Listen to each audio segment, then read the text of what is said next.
10 chance of living.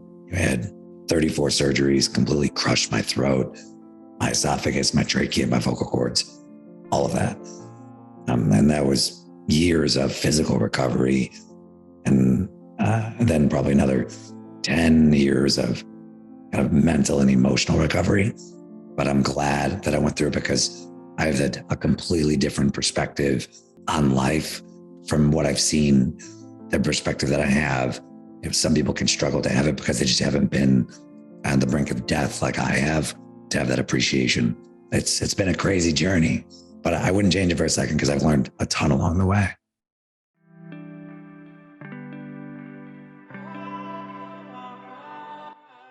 So today we have on the show Justin Johnson, who is the Chief Revenue Officer at FitGrid. So he's been very successful in his career. He's now managing a large team, but it hasn't always been that way for him. When he was very young, he had a snowmobile accident and it meant he had a speech impediment. It meant he had to eat through a tube for a year. And it also meant he was bullied at school because of his health problems. But actually it was the moment that defined him, and he's going to be talking about why. And he's also going to be talking about this concept of beautiful savage, which I really like. So I think you're going to like it too. So Justin, you're a sales leader. As you know, in sales, we often talk about stories. Storytelling is a really important skill in sales, and every story has a challenge, a battle that you've had to overcome.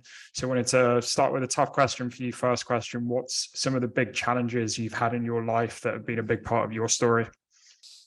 Well, there's life challenges, then there's career challenges. I'll start with the life ones because those are bigger. When I was 10 years old, I almost died. I got into a snowmobile accident and I had a 1 in 10 chance of living. I had 34 surgeries, completely crushed my throat, my esophagus, my trachea, my vocal cords, all of that. And that was years of physical recovery. And then probably another 10 years of kind of mental and emotional recovery. So that was a big one for me on the personal side. And on the career side, I'd love to say it's been all sunshine and rainbows, but it hasn't. I failed pretty hard coming out of college. My first sales job, got put on a performance plan there and we're struggling. And, I've had some really good runs but it hasn't, there's been some lows there. And coming from going to the Bay Area, then having the CEO tell me, hey, that master plan that we've been talking about for years, yeah, that's gone. Right? Having the rug pulled out from underneath you when you feel like everything's doing really well. So it's been a crazy journey, but I wouldn't change it for a second because I've learned a ton along the way. Yeah, I like the way you talk about the two challenges, so the life challenge and the career challenge. And obviously, as you said, the life challenge is the most important one. That's going to affect your career as well. But let's talk about that. So you had a snowmobile accident. I think you said, what happened? So I was just riding as a 10-year-old, riding in the field, and I wasn't paying attention, I guess. It's a little blurry, but I was riding under an irrigation system, and one of the support bars clotheslined me across my throat while I was riding.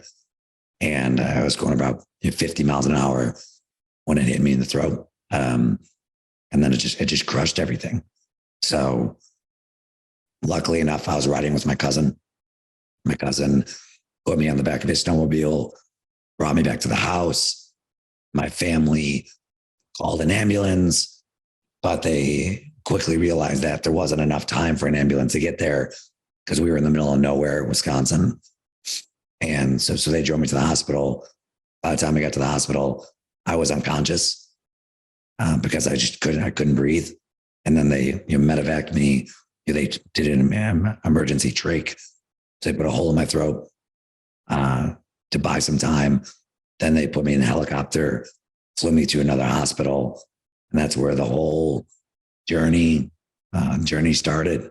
And it was a crazy day, but it was the best thing that ever happened to me. Wow. So you were put in a helicopter because I guess it was such a serious incident. That's why they put you in a helicopter to get you somewhere urgently. Yeah, I went to a county hospital and they quickly realized we don't have the tools here to support this very serious situation. So that's when they called the helicopter, flew me out. So you mentioned at the start, I think they gave you like a 1 in 10 chance of survival. So how are you able to come through this in the end?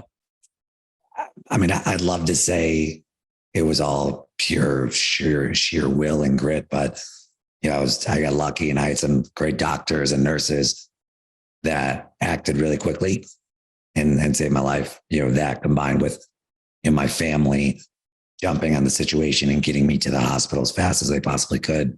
So, I mean, that's how it all happened.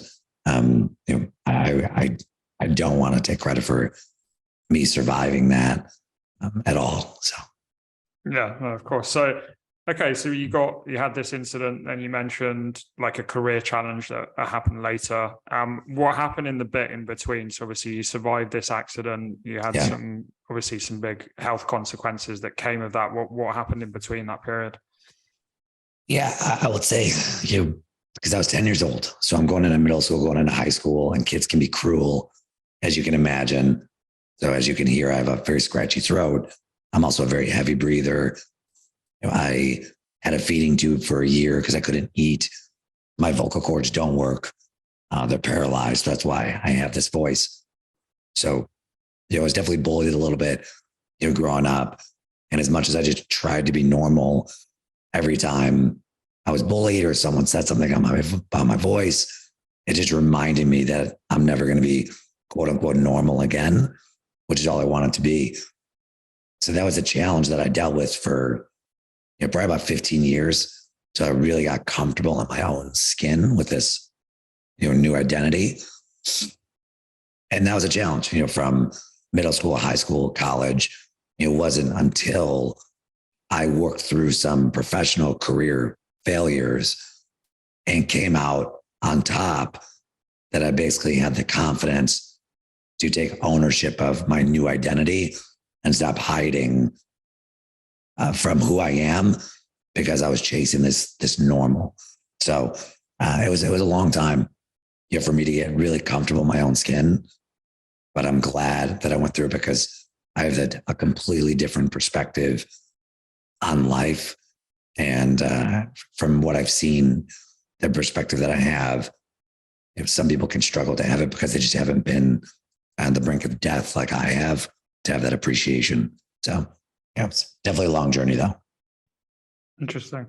So we skip forward to what you said, because I think you said actually at the start of your business career, even in your early 20s, you weren't like wearing this, you weren't owning, this incident that happened to you that obviously you're very happy to talk about at the moment. So what were some of those failures, and what was that aha moment where you were like, okay, this is actually something I should own and, wear it? Yeah. Coming out of college, I grew up in construction, blue collar background. I was the first one from my family to graduate from college. So I didn't have any, relatives or anyone that could mentor me along the way. So I was pretty much flying blind coming out of school from the get-go. And then you pair that with massive imposter syndrome. I feel like I don't belong. And I'm also extremely insecure because of my voice and my breathing, because I'm going into sales, which is a profession that requires you to speak a lot and communicate. And obviously my primary mechanism for communication was very hindered against other folks. So you combine those things, I really struggled, coming out of college. And I'd love to say I figured it out overnight, but I didn't. I was basically terrified. And I stumbled into a great opportunity where I was surrounded by really sharp people. When I joined Salesforce, and still struggling with massive imposter syndrome, what I basically thought every day was, okay, it's only a matter of time before they figure out I don't belong here. It's only a matter of time. That was my mindset. But on the other side of the mindset was, okay, the one thing that they can't dispute is how hard you work. So just work really hard. And that's what I did every day. And I didn't do anything complicated. I just lit up the scoreboard in terms of my inputs, my activity, my effort, controlling what's in my 100% of my control. And then to go to your question of like, when did I feel like I overcame that?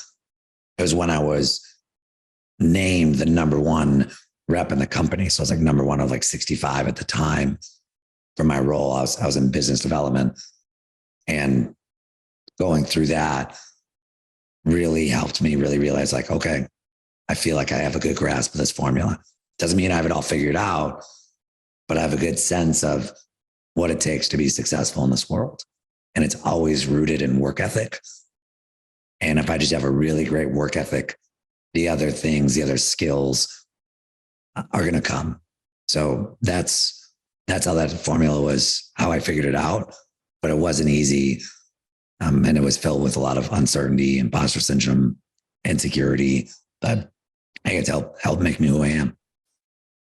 Yeah, there's this quote by the psychologist Carl Jung where he says, where is your fear, there is your task. And I guess going back to what you said is you had this imposter syndrome when you were first like working in sales, but you worked really hard and were like very consistent. So do you think there was, you consciously knew it or subconsciously knew it, that because it was a scary thing, that was actually something, if you worked hard at it, you could overcome? I didn't know that I was going to overcome it. I genuinely didn't. And that's what fueled my drive even more, because I didn't know if it was going to work out. But what I did know was what I was doing before when I first came out of college didn't work.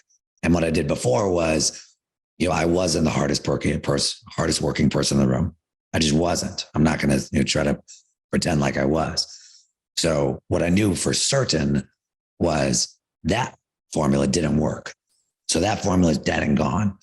My new formula is work really damn hard every day and try to outwork every single person around me. If I can do that, maybe this will work out. I don't know, but I know that doesn't work. So I'm going to try this route. And I just kept trying and I kept trying, and the results started to come. And then I just kind of fueled it more and more. But again, after I had a couple months of success, it wasn't like the light bulb came on for me and I figured everything out. It's really was a long process for it to be aligned with my identity, which is how I think about it today. It was my standard. So it was a journey. It was definitely a journey. I'll ask you a tough question here, because this is a big debate I see. Obviously, you're active on LinkedIn by myself, but generally, I think in the era that we live in, around like this so-called hustle culture, in inverted commas, and I think you've got two sides of the coin here. Whereas one is like very much focused on the lifestyle, have really good work-life balance, etc. And then the other is just like work as many hours as you can, as hard as possible, if you want to achieve it. Where do you think is that balance when it comes to work ethic? It's a great question. I think the work-life balance conversation is always a great conversation. The hustle culture conversation is always an interesting one. And the way I like to think about it is it really depends on what you want, right? Because not everyone wants to be the CEO of a Fortune 500 company. Not everyone wants to be an entrepreneur. Not everyone wants to reach the pinnacle, right? And then there's nothing wrong with that, right? But if you're aiming for big things and you're not going to put in what's required to achieve those big things and be elite at that craft, I don't complain when you don't get there, right? But if you don't want that, there's nothing wrong with that. It's like if I'm going to try to be in the NBA and I'm not in the gym every single day, shooting hundreds of shots, putting in the workouts, I don't deserve to get to the NBA, right? I don't deserve to get to that level. So I think it all depends on ultimately what you want out of life. What do you believe your purpose is?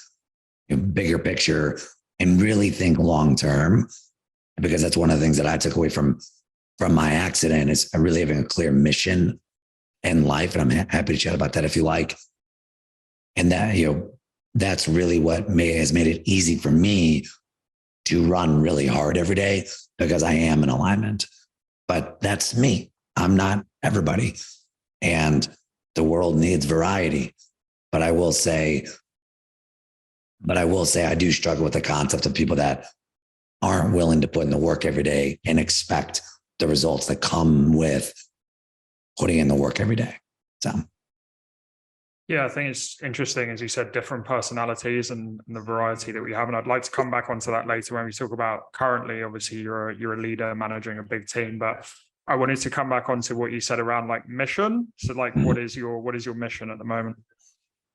So there's mission and then there's purpose. Mission for me is to die with the gas tank empty. We're all going to die. We all only got one shot at this thing called life. And even if you believe in reincarnation, you still only got one shot at this life. So my ultimate mission is when it's my time, whether that's 5 years from now or 50 years from now, whenever that is, I just want to look back and say I left it all in the field. And that isn't just for my career. That's also my relationships, my family, my finances, my learning, my growth, my health and wellness, all of those things. Like, did I leave it all in the field? And if I did that, wherever I land, I land. And that's how I like to think about it. That's my mission, right? And my purpose is a little bit, trying to just impact as many lives as I can. And being on the brink of death, it helps me have a true appreciation for life. And this is why I'm in leadership, because I genuinely love serving and helping people. I've closed the big deals as an individual contributor, and it doesn't feel near as good as helping someone else achieve their goals. So my purpose in life is, to live life selflessly with grace, love, and courage. That's my purpose statement. So that's a little bit of like how I think about it and how I the difference between those two, because I don't feel I'm going to live my purpose if I'm not working towards my mission of just leaving the gas tank empty. Yeah, I love the separation of the mission and the purpose there. Going back to, obviously now you're very open talking around the snowmobile accident. For years, you weren't comfortable with it. When did you start talking about this openly? Because one of the reasons I invited you on the podcast, I saw your story online, found it very interesting, and you're talking about it here today. But when was it that you started openly talking about that and becoming comfortable with it? Well, me talking about it now doesn't necessarily mean I'm super comfortable talking about it still to this day, right? Because I don't want anyone to feel like I'm trying to openly boast about something that was very tragic that happened to me. When I came to the realization that I have a story that people may want to hear, is when I would have those conversations with folks that are close to me and knew my accident, knew the story, and knew how far I've come, they're the ones that have basically said to me, hey, this is not very common what you've done. This isn't the normal path for most people. There might be some people that be very curious to hear this. And then when I heard that, I started to hear that more and more and more. That's when I started to realize, okay, I should really start to wrap my head around, my journey and my story, and, try to give back by telling others the story. Because that's the only reason why I share it, just to let people know that, look, I've been through hell and back. And, if anyone's going through hell right now, whether it's going through a medical situation like I went through, or just struggles in their personal life, their professional life, whatever it is, I've been there. And, if you just keep going every day and don't do anything, don't think about trying to do anything fancy or anything complicated, just move forward and keep going every single day. If you do that, everything's going to work out just fine. But that's not something that I just woke up one day with this like light bulb moment of like, aha, I have this thing figured out, right? It was just happened gradually over time after several people that were close to me that I had a great deal of respect for essentially told me like, hey, you're doing the world a disservice by not sharing this. Yeah, and I like your humility in a sense around saying this is something you continuously work on, right? This is an eternal thing that you'll keep working on in your life. I wanted to come on to, modern day you're a chief revenue officer. So for the people that are listening that aren't in our world of sales, essentially that means Justin is, managing people in sales, marketing, customer success. And one of the things that you said to me when we were preparing for this podcast is, I don't just want to make my team better at sales. I want them to become better humans, which I actually really like. So why do you think that's important, that salespeople become better humans and aren't just good salespeople? Yeah, it's a great question. So when I think about what makes a great team, where a lot of companies don't even do a great job of developing great people in terms of just selling and skills, right? I consider that table stakes. You have to, help provide the frameworks, enable, coach, develop your people so they're, can perform the task at a high level at their given function. But I think that's table stakes to building a true high performance culture. What I think really makes a high performance culture is helping to develop people into well-rounded human beings. Because high performance culture, a high performance team is made up of high performance people, and a high performance person isn't out of balance, right? And this goes back to the work-life balance thing. Don't confuse this with work-life balance. Think about this as I'm operating at a high level, not only in my personal life, but also my professional life, right? However many hours it takes to do both. So that's what I like to work with my team on and find those opportunities where I can coach them and work with them to help themselves grow outside of their 9 to 5. Because if I could do that, then they're just more balanced. And when people are more balanced, it's more sustainable. Because if you're only focusing and you're out of balance for so long, you can do it for a little while. But if you do it for too long, then you start to burn out. And my goal isn't to just burn people out. My goal is to help people achieve big things. And that's way more than me just helping them hit quota. It's much bigger than that. I want them to look back and say, wow, my life is better because of my experience working at FitGrid or whatever company I'm at. Right. And that's not a me thing, right? I don't want this to come back to my life's better because I worked with Justin. No, I want them to say my life is better because I was in this environment around a team of people that wanted to do big things, both on a professional level, but also personal level. And it helped me raise my game. So that's how I like to think about it, more than just the numbers on the dashboard. So I wanted to ask a couple of follow-up questions here. So first one, you talked around like you don't want them to burn out, but you also want to create a high performance culture. So how do you find that balance? How do you not burn out, but also like perform really well in your job? It's a great question. One of the things that I like to think about when I'm coming into a team, let's say I come into a team tomorrow, the first thing I try to assess is what's possible in our current environment. And that's where data comes into play. I can help paint a good picture, but it doesn't tell the whole story. So I try to wrap my head around what is the data telling me is possible today, and what are the opportunities for improvement? Because the principles that we operate on in FitGrid is execute, evolve, celebrate. This goes into execution. Execution means control what's 100% in your control. So when I think about having a high performance culture, what I do first is I outline what does high performance look like, and it's got to be realistic.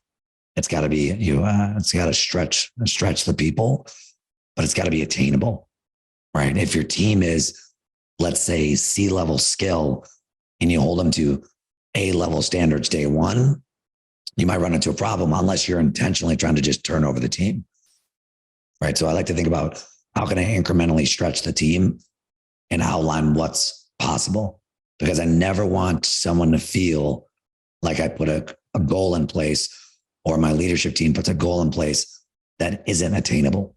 Because if it's not attainable, then it just demoralizes them. So that's where the work starts with me to truly understand what's possible today for these individuals. And then we work towards it. And then we outline what the standards are, the expectations, and we hold the people to it. And then from there, we work to evolve, which is our second pillar, just getting better every day, coach, develop them, so then we can continue to raise the bar, going forward. Nice. Another thing related to this as well, what you're talking around high performance culture, is the term beautiful savage, which is something I never heard before, but I know you wanted to talk about. So what is a beautiful savage? Beautiful savage is someone that is a beautiful human being, beautiful soul. You know, when you're around someone that is just a beacon of light, you're around them for 5 minutes and you immediately feel better. Like, wow, I really like, there's something about that person. There's something about Michael that I really like being around. But that's the beautiful part of it. And then there's the savage part. And the savage is, hey, Michael's going to run through a damn brick wall to do what he has to do to be successful. Right. And in my opinion, if you just have a team of savages, it's going to start to create the wrong type of culture, right? Where it's completely cutthroat. No one cares about each other. You know, it can become toxic. But on the other side of the spectrum, if you have a team that's just a bunch of really nice people, then you might be missing a little bit of that killer instinct that's required if you're going to have a high performance culture. So I like to think about it's like the combination of the two is really what it takes, you know, to be successful. So I think about, you know, when I'm hiring people, you know, do they care about other people? But are they also really hungry for success? Right? When they're on the team, we do a lot of things intentionally to help people understand how they, you know, impact other people on the team, how they should communicate, how they should work together, how they should challenge each other to be better every day. Right? We want a collaborative, competitive environment where everyone wants to be number one, but they don't want other people to fail. Everyone wants everyone to succeed. And if you do that, you have a pretty good culture. So but you got to have a team of beautiful savages that does it. So we now have an award once a year where my organization picks the rep that displays our pillars the best and is our beautiful savage for the year. And we send them a trophy and everything and celebrate them because they're a living example of living our pillars each and every day. And it's something that we lean into as an organization. It's a lot of fun. I love it. Yeah. I love it. And I think it's very topical for this podcast because I feel it's similar to like concepts of the cosmic bridge about how do you combine these two things, like your spirituality, your material side. And then it's like, how do we incorporate that light into our daily life, right, and actually get stuff done and create a better world. So I thought I'd come on to the question, which could also be phrased in a bit of a beautiful savage way, which is I normally ask, what's your cosmic bridge? But it could also be for you, like, how have you combined like the beauty side of your personality and the savage of getting stuff done? The way I like to think about my cosmic bridge coming from my accident and just being in environments that I didn't enjoy being involved in is I just want to create an environment that people are energized to come to work with every day. And going through the experience of you almost dying gave me this appreciation for life. So I have a much deeper understanding of what life is about because of that, more on the spiritual side. But then on the material side, some of those things can be helpful actually to help you measure progress objectively, right? And it doesn't mean buying expensive things, but if there's things that you can do to objectively measure whether or not you're making progress in life, those things are really good. And that's how I like to think about it. Is like, look, at the end of the day, I could be the nicest guy in the world, to everybody, and that's great and all. But if I'm not providing for my family and doing the right things to change the legacy of my family tree on a grander scale, then I could consider that, a failure. So you got to balance them. That's how I like to think about it. And that's where the term beautiful savage came in for me. Is you can't just have one, you have to have both if you're going to leave the gas tank empty. Yeah, for sure. And coming back onto something we talked about earlier with like variety of personalities, you're dealing with some people are going to be more savage, some people are going to be more beautiful. Obviously, you want that balance between the two. But for you as a manager, how are you dealing with these different personalities and even taking it out of the concept of management, right? We all deal on a daily basis in our family and relationships with different types of people and different types of personalities. How do you balance like finding the right conversations to have with different people? It just comes down to understanding what people care about and what they want out of life. As I said before, my goal isn't to just help you hit quota if you're on my team. My goal is to help you succeed in life. And I think it ultimately comes down to sitting down with each of your reps and just having a deep understanding of where they want to be 12 months from now, 5 years from now, 10 years from now. And in many times, forcing them to think about 10 years from now in a way that they probably never thought about it before. Half the time I ask people, what do you want 10 years from now? They don't have an answer, right? So step one is helping them get clear, and then you getting aligned with them on what they want big picture. And then you just focus your energy around that, right? How does me coaching you on this particular skill today translate into that thing that's 10 years from now, right? And every person's thing 10 years from now is going to be different. And that's why you have to have that understanding and tailor to that individual. So with, you're getting a little bit onto like goal setting here. Obviously you're talking about how do you help your team set goals, 5 years, 10 years, as you said, some of them don't know where to start. So you're helping them break that down.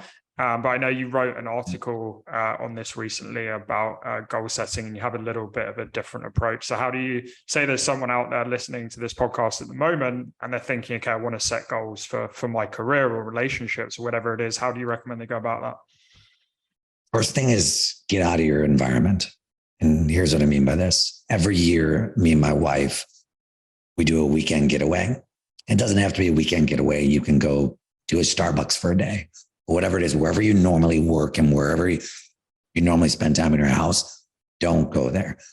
Spend a day somewhere else and disconnect from the world. Bring notebook, paper, leave your cell phone in the car, and just take time and just ask yourself questions around, hey, what do I want out of life? What makes me happy? What doesn't make me happy? You grow so much just by cutting negativity out of your life. And just start by asking some of those questions before getting into this is what I want to achieve in the next 3 to 6 months. Because what happens sometimes is if you're not clear on the big picture things that just make you come alive, you're going to set arbitrary goals because you think that's just what you should be doing. And it's going to be based on concepts that, society glamorizes. I don't know if glamorize is a word or not, but loves on. And you're going to set these goals that just aren't the best goals for you, right? So that's what I would recommend is just get out of your house, get out of your environment, write down what you want, think big picture. And then you start to work into, okay, what do I want to achieve in the next 3, 6, 12 months around the different areas of my life, right? In a balanced, right? Professional could be skill development, could be you're building a brand, could be you're developing executive presence, whatever it is, working cross-departmentally, on the personal side, relationships. Hey, how can I be a better husband than I was, 12 months ago, right? How can I be a better dad or brother or son? How can I have my finances in a better position 12 months from now than they are today? And then how can I be healthier?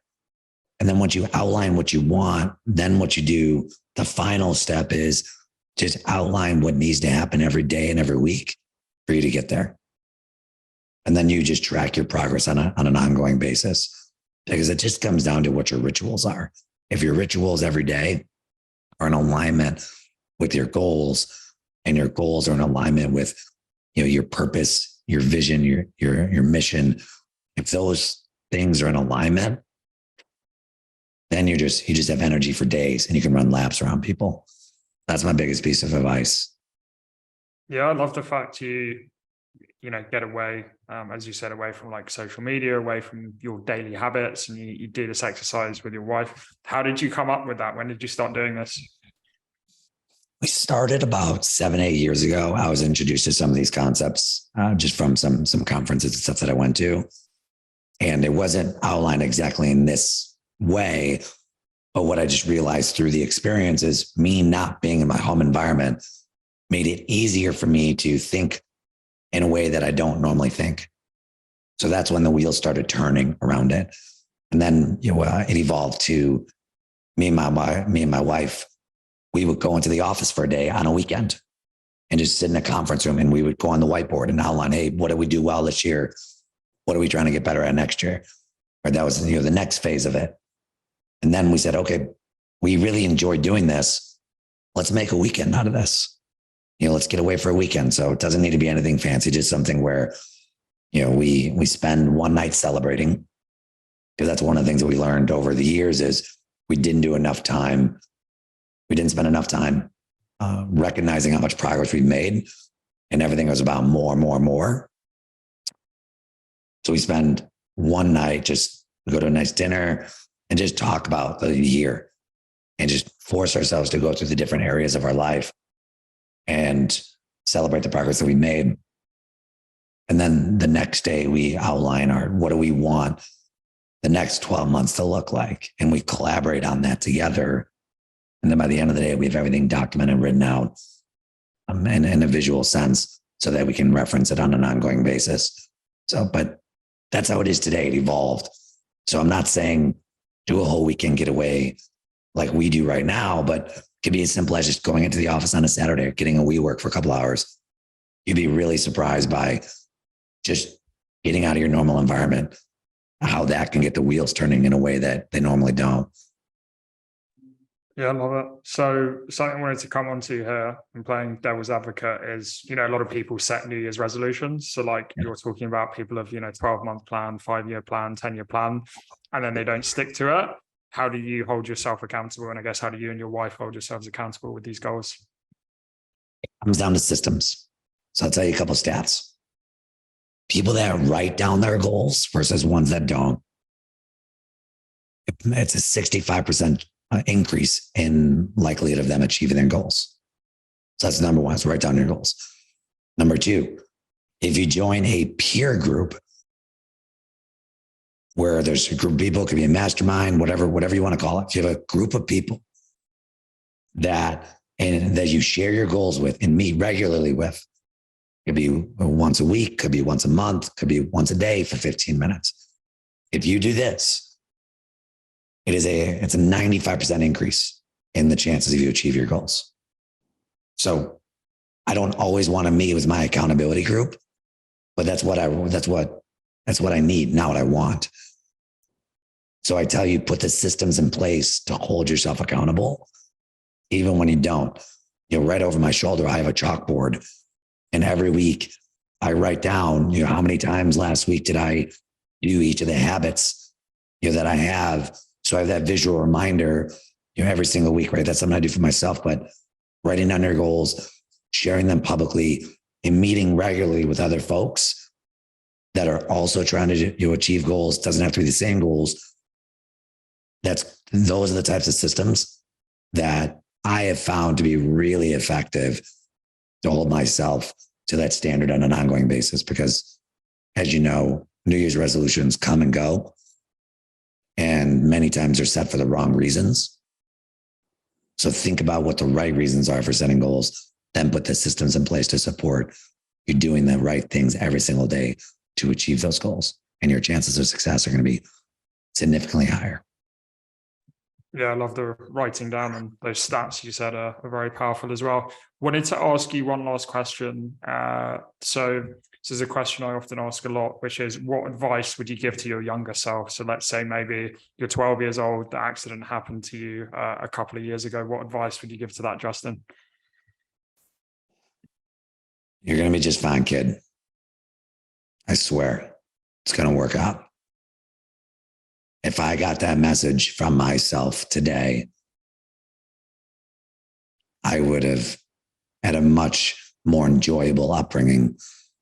I'd have been way happier, way less depressed, and just had much more joy because I wasn't worried about things working out or me figuring it out. So that'd definitely be the advice that I give myself. And anyone that is going through struggles is, hey, 1 foot forward every day, you're going to be just fine. Love it. And there's also in the show notes, we're going to put Justin's calendar link, and he's happy to give people career advice. Something I wanted to ask you actually, Justin, is how come you do this? How come you have an open calendar and are willing to speak to people? Just trying to help people. And this stems from what I said earlier, which was I didn't have a mentor or someone to guide me of the do's and don'ts of the career.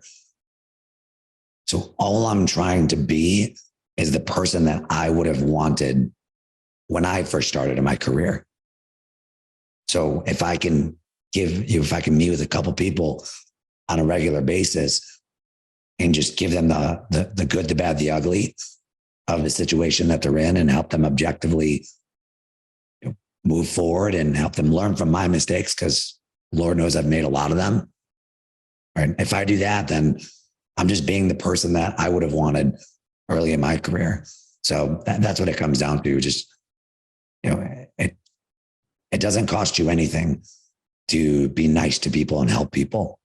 So that's why I do it.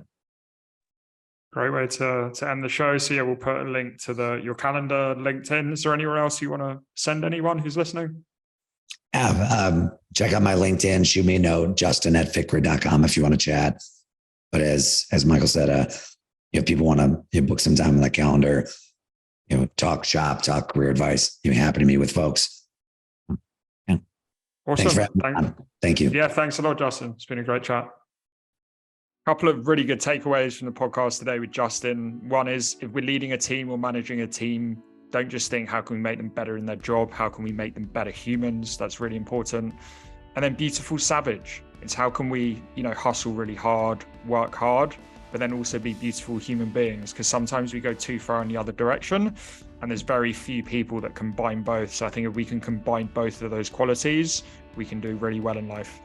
If there's anyone that you think could benefit from hearing Justin's conversation, please share it with them. Please also subscribe to us on your favorite podcast platform and YouTube, and we'll see you next week.